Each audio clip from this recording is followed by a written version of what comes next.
So moving right along now, our next storyteller is a good friend of mine for many years in the world of stand-up comedy. He is the producer of the New York City Underground Comedy Festival, and he is also the writer of the book, An Idiot's Guide to Stand-Up Comedy and Writing. Please welcome Jim Mendrinos. Wow, thank you, guys. My story is going to be framed a little differently because the first two stories we heard are rooted in adults. And to me, summer will always be about childhood. It'll always be about being a kid. You know, that fateful day in the middle of June when they say school's over and you run out and you go absolutely hog wild. That will always be summer to me. And growing up in New York City, that meant, you know, a summer on the streets, a summer playing, you know, in the fire hydrants, a summer going down to your local concrete park because I lived in Manhattan. So it wasn't really a lot of fun. But here's the really important thing you need to know to understand my story is I was pretty much at a very young age an asshole, a complete and total jackass of a human being that didn't really think through the repercussions of what I did. So at the age of 7, I ran away, which consisted of me saving some money for a little bit and grabbing some tokens and whatever pocket change I had. And I ran away from home, and I actually took the train all the way to Coney Island, where I hung out on the beach and under the boardwalk for about 5 days before the police found me and returned me home.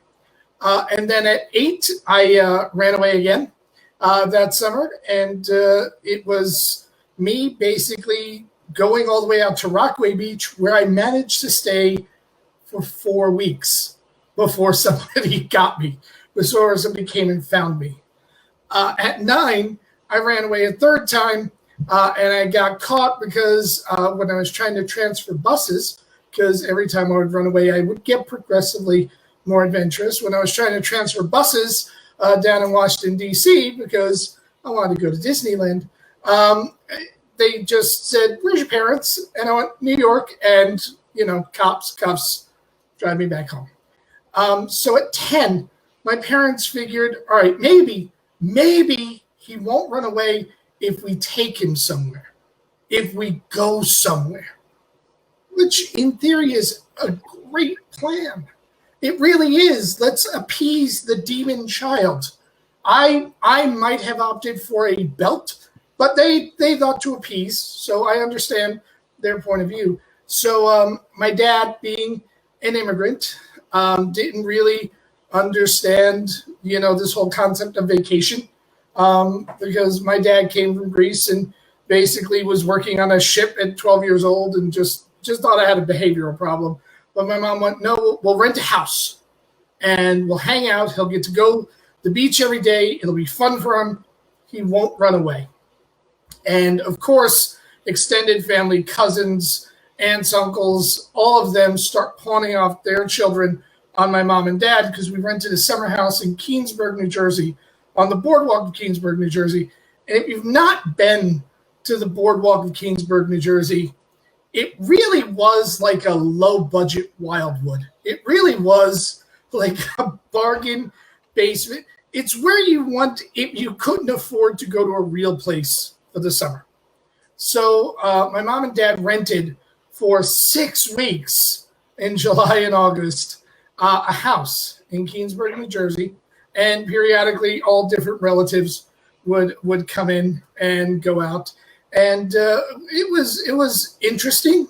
It was unusual, but the most vivid memory I have is an altercation that I had that summer.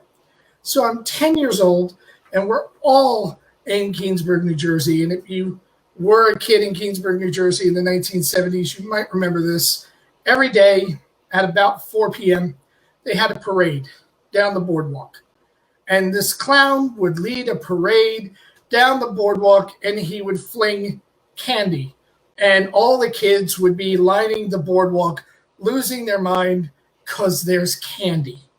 And that is one of the universal truths of childhood. If there is candy, children will lose their minds. If there is candy, kids will do whatever you want. It is no wonder that pedophiles choose candy to lure the kids into the van, because it's tried and it's true. So I, like all the other kids, are there, and they're flinging candy. And this day, we must not have had the main clown. I think we had the B clown. You know what I'm saying? Like substitute teacher clown, because he really didn't be there. So instead of flinging the candy like that, just tossing it out and letting it rain down on the kids, this sadistic painted bastard was taking handfuls of candy and flinging them directly at the kids.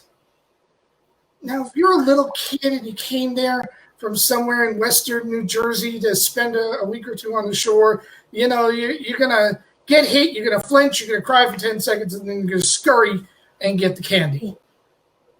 But if you're a demon child, and I was a demon child, you're going to pick the candy up and fling it back at the clown with a vigor that you usually use when you're playing softball with your friends. And that's exactly what I did, because he flung the candy, I ducked, I grabbed whatever I could, and I flung it back at him. And I actually knocked the red nose off of him, which I can't tell you how proud I was at that. I mean, it was back before the days of the high five, but had the high five have been in vogue, I'd have been high fiving everybody. But I did, and he stops, and he starts yelling at me.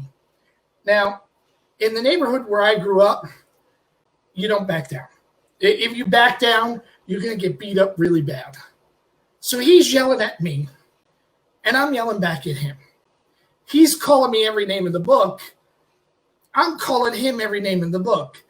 And so you could just picture this clown, no nose, 10-year-old arguing and cursing like sailors.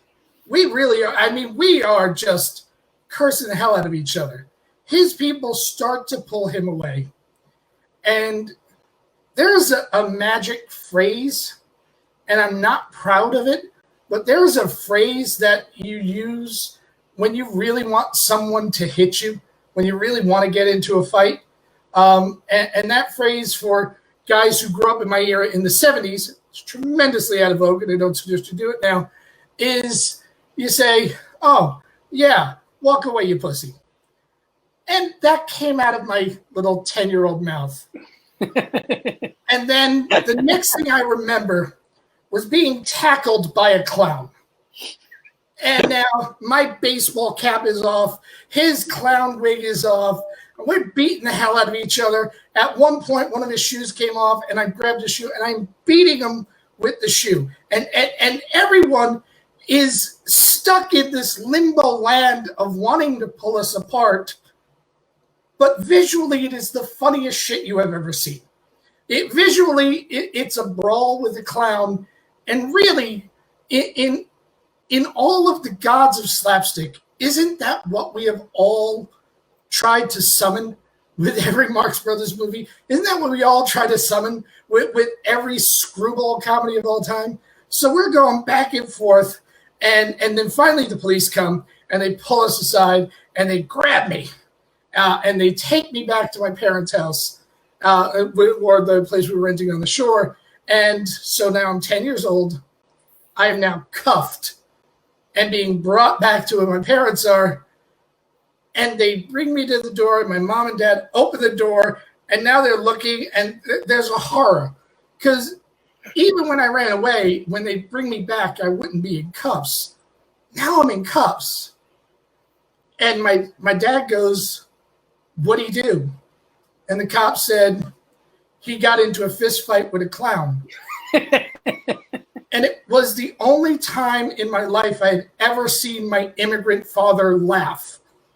And he laughed. It was that hearty laugh that comes up to the end that you just can't control. And my mom is try to get him to stop laughing because she's afraid I'm going to learn from this behavior and start serial attacking clowns all over the world. So my dad is laughing hard. My mom's telling him to stop, and I'm just sitting there. And I think it was that moment more than anyone else that told me that I was going to be a comedian for the rest of my life. Thank you, guys. Great, Jim.